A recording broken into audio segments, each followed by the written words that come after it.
క్యూస్లో wait చేస్తూ ఉన్నారు public. So దానికోసం ఒకసారి క్లారిఫికేషన్ ఇద్దామని చెప్పి I requested all of you to come. మెయిన్గా ఏంటంటే మనకి ఇక్కడ 166 బంక్స్ ఉన్నాయండి. 166 బంక్స్లో కూడా బీపీసీఎల్, హెచ్పీసీఎల్, ఐఓసీఎల్ అంటే major PSUs, oil marketing companies, అలాగే ఇంకొక 2 మనకి Jio and Nayara private companies supply చేస్తూ ఉన్నాయి. ఇప్పుడు జస్ట్ ఒక స్టాటిస్టిక్స్ చూసుకుంటే మనకి డైలీ యావరేజ్ కన్జంప్షన్ అంటే ఇప్పుడు కాకుండా మామూలుగా నార్మల్ డేస్లో కన్జంప్షన్ మనకి 2,36,000 పెట్రోల్ వరకు వస్తే, అలాగే టోటల్ అవైలబుల్ పెట్రోల్ క్వాంటిటీ మనకి దగ్గర 7 లక్షలు ఉంది. అండ్ ట్రాన్సిట్లోని 6,39,000 లీటర్లు పెట్రోల్ ఉంది ట్రాన్సిట్లో. సో టోటల్ స్టాక్ 13 లక్షలు మనకి 13,19,433 లీటర్స్ ఇంక్లూడింగ్ దిస్ ట్రాన్సిట్ కలిపి ఉంది. సో మనకి ఈజీగా 6 days 7 days వరకు ఈ పెట్రోల్ వచ్చే అవకాశం ఉంది. డీజిల్కి సంబంధించి మనకి డైలీ యావరేజ్ కన్జంప్షన్ ఇదే 5 కంపెనీస్ డీజిల్ కూడా సో సప్లై చేస్తూ ఉన్నాయి. సో యావరేజ్ డైలీ కన్జంప్షన్ డీజిల్కి సంబంధించి 3,16,848 లీటర్లు అండి. అండ్ టోటల్ క్వాంటిటీ అవైలబుల్ ఇప్పుడు మనకి జిల్లాలో వచ్చి 5,65,464 లీటర్లు. ఇప్పుడు ట్రాన్సిట్లో ఉన్నది 5,39,000 లీటర్లు.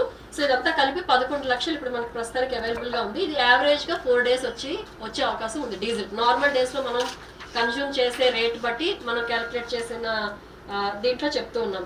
అయితే ఇక్కడికి వచ్చేటప్పటికి 166 బంక్స్లో కూడా మనకి ఒక 32 డ్రైఅవుట్ అయిపోయినాయి.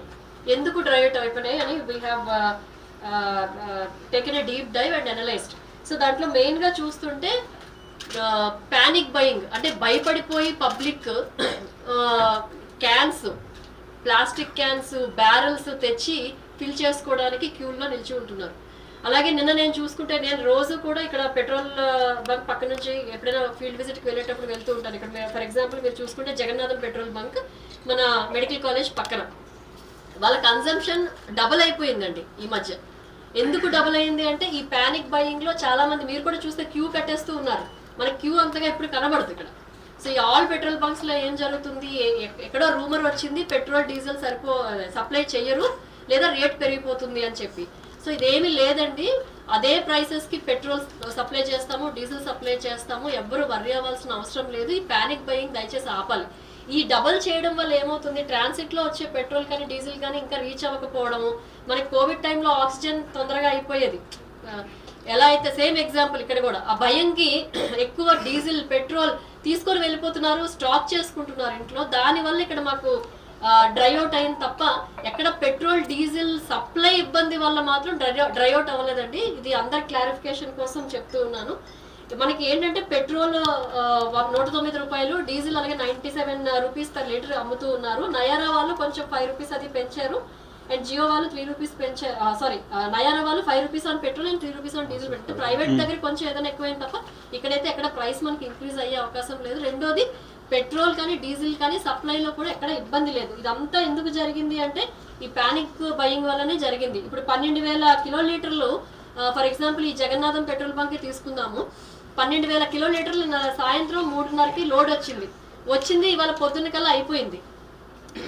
ఎందుకు అయిపోయింది, నిన్న కూడా ఈ బ్యారల్స్లో ఈ చిన్న చిన్న క్యాన్స్లో మొత్తం ఫిల్ చేసుకొని వెళ్ళిపోయారు.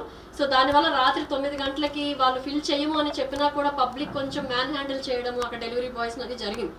సో నేను అందుకే చెప్తుంది ఏంటంటే పబ్లిక్ దయచేసి వర్రీ అవ్వద్దండి, సప్లై సఫిషియెంట్గా ఉంది. ఇప్పుడు ఇది చేయడం వల్ల నిజంగా ఎవరికైతే పెట్రోల్ డీజిల్ అవసరం ఉంటుందో వాళ్ళు ఇబ్బంది పడుతున్నారు. సో ఎక్కడ సప్లై ఇబ్బంది లేదు, వీళ్ళు ఆర్టిఫిషియల్గా మొత్తం షార్టేజ్ క్రియేట్ చేయడం వల్ల ఇక్కడ ఎవరికైతే పెట్రోల్ కానీ డీజిల్ కానీ అవసరం ఉందో, అర్జెన్సీ ఉందో, కంపల్సరీగా ఇమీడియట్గా కావాలి అని ఉందో వాళ్ళకి ఇబ్బంది అవుతుంది. కాబట్టి మీ ద్వారా దయచేసి పబ్లిక్ అందరికీ నేను రిక్వెస్ట్ చేస్తుంది ఏంటంటే అసలు భయపడాల్సిన అవసరం లేదు, వరి అవ్వాల్సిన అవసరం లేదు. మనకి ఇనఫ్ స్టాక్స్ ఉన్నాయండి, పెట్రోల్ కానీ డీజిల్ కానీ జిల్లాలో ట్రాన్సిట్లో కూడా వస్తూ ఉన్నాయి. కాకపోతే మీరు ఇలాగా క్యూల్లో నిల్చొని కష్టపడి దాన్ని స్టాక్ చేసుకోవడం వల్ల మాత్రం మీరు ఇబ్బంది పడుతున్నారు, మాకు ఇబ్బంది పెడుతున్నారు, నిజంగా అవసరమైన వాళ్ళకు కూడా ఇబ్బంది పడుతున్నారు. కాబట్టి దయచేసి చేయొద్దని చెప్పి కోరుకుంటూ ఉన్నాను.